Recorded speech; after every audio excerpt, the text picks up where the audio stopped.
we need to have people of all races and colors standing up and showing that this is not okay. It's been a struggle for black people throughout the years, and it is very scary. Like, we don't want sympathy, but we want empathy and understanding. A chance for us to live in the same manner as everybody else, to feel safe, to not feel that we're at a disadvantage or that we have a target on our back.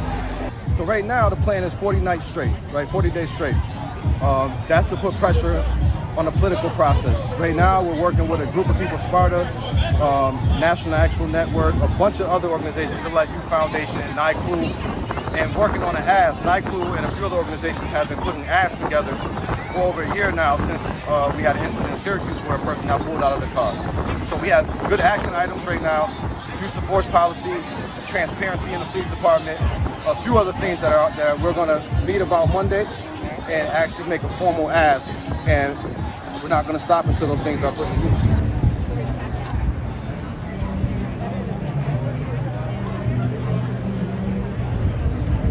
What do we want from the police department, and what will the funding police look like?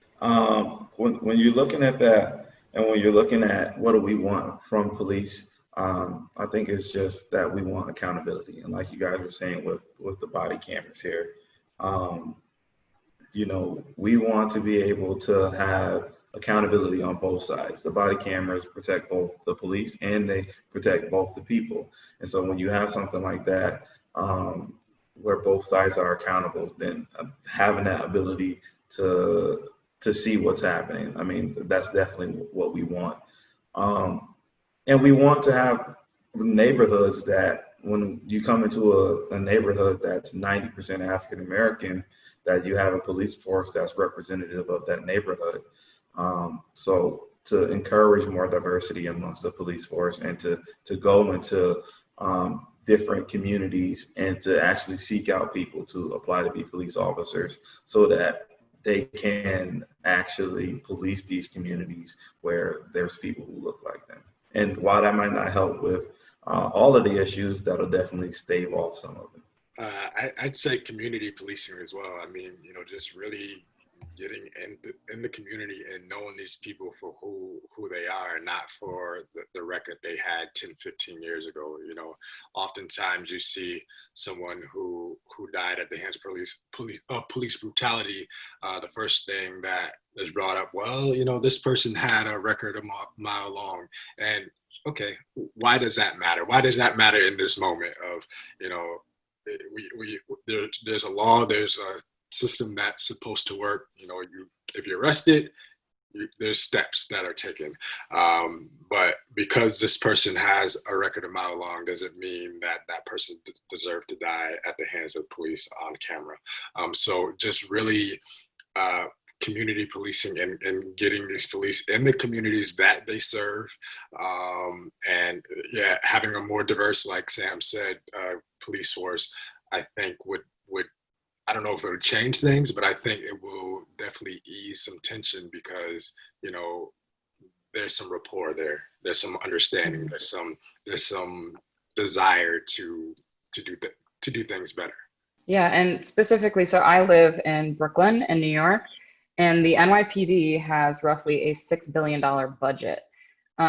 Contrastly, other areas like hospitals have like half that. It is absolutely insane. I don't have all of the statistics ready, but it's really, really staggering. And so the goal of defunding isn't to, we're not trying to take away salaries of people. I think that needs to be something that's very clear because there's a lot of misconceptions. The goal with defunding the police is essentially demilitarizing them and reinvesting that money in communities and for communities that tend to be overwhelmingly filled with Black and brown people, and just lifting them up instead of over policing. The best societies, I think this is said by Jillian Johnson, the safest communities don't have the most police, they have the most resources. And over policing in general, it's a Band-Aid. And so like kind of an analogy I came up with, a Band-Aid is a temporary fix, it's gonna stop the problem. But if you don't know how to put on a Band-Aid correctly, you can cause an infection and it could get worse. And I think what we're seeing right now is that it's an infection, it's getting worse. And so how do we do that? We need more resources. Like why, and a great question to bring up too, why did we have full access to riot gear for all of LAPD and NYPD, but when a global pandemic hit, we didn't have masks, we didn't have respirators, we didn't have enough hospitals, there wasn't enough room. People were trying to turn people away. And so that's a huge, huge issue I think that we need to start talking about, because imagine we already have a specific system where you can call 911. If your house is on fire, cops aren't going to show up. It's going to be the fire department. You know, if you call 911 because someone is having a heart attack, the fire department's not going to show up. It's going to be an EMT, you know? So we already have a system that allows for that specification. All we want to do by way of defunding it is reallocate those funds to make it even bigger. Because imagine if you were able to call 911 and if someone's having an argument with their spouse, a social worker shows up who's got a degree in psychology and de-escalation tactics, and then they can show up and then they can help with that. You know, if you call 911 because a child is feeling unsafe, there's a specific, so it's talking about where that money people want it invested in. They want it taken out of the militarization of a police department and put back into the community in ways that will help to service everybody, kind of as you were speaking, Quindell, with community policing and just helping lift each other up. I think it's also important to make sure that cops are educated correctly. At least in the state of Tennessee, there's really no requirements beyond physical and a basic background check to become a police officer. With a little research, it takes 1,500 hours to become a barber, and it takes roughly 700 to 800 hours to become a cop in the state of Tennessee. Those numbers don't seem right to me. That to cut hair, you need twice as many hours of experience than you do to hold a gun and to hold someone's life in your hands. I don't know the financial impact of this, but I think it would be super beneficial if sociology and psychology classes were required of people who wanted to be police officers, at least on the basic level, a community college degree, something just beyond a high school diploma. Because the police academy puts you through, from what I hear, mental training, but they might not do the best, so they might not teach the basic officers the things that they need. We're kind of seeing that with rubber bullets. Rubber bullets are supposed to be shot at the ground, and they're shooting them at people's eyes and people's faces. So I don't know if that's they weren't educated on that, or they're so stressed in the moment that they don't know how to compartmentalize their feelings, and they're shooting wildly because they're scared. I'm sure it's scary being a cop, but 800 hours of training, you need to use your training. And I'm not a cop, I can't speak on the police academy, but I feel like education for those people who are holding lives in their hands are very important.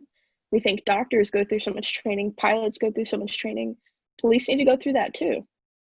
I was going to say, I stumbled upon an article this morning that I guess Camden, New Jersey has kind of already done this. 10 years ago, they decided to defund and, reallocate their funds to basically dismantle the police department that they had and create a new one. And I guess in the 10 years that they've been doing this, they kind of restructured, they retrained, they demilitarized their police department. It's more community policing, more community relations, and crime, according to the article that I read, is the lowest it's been in 50 years. So, I mean, I don't know if it's, I don't know what the specifics are. Like I said, I skimmed it. I read a little bit about it, and I was going to come back to it. But Camden, New Jersey is doing this already, and they're seeing good results. So it can work. If we're willing to put in the work, I guess.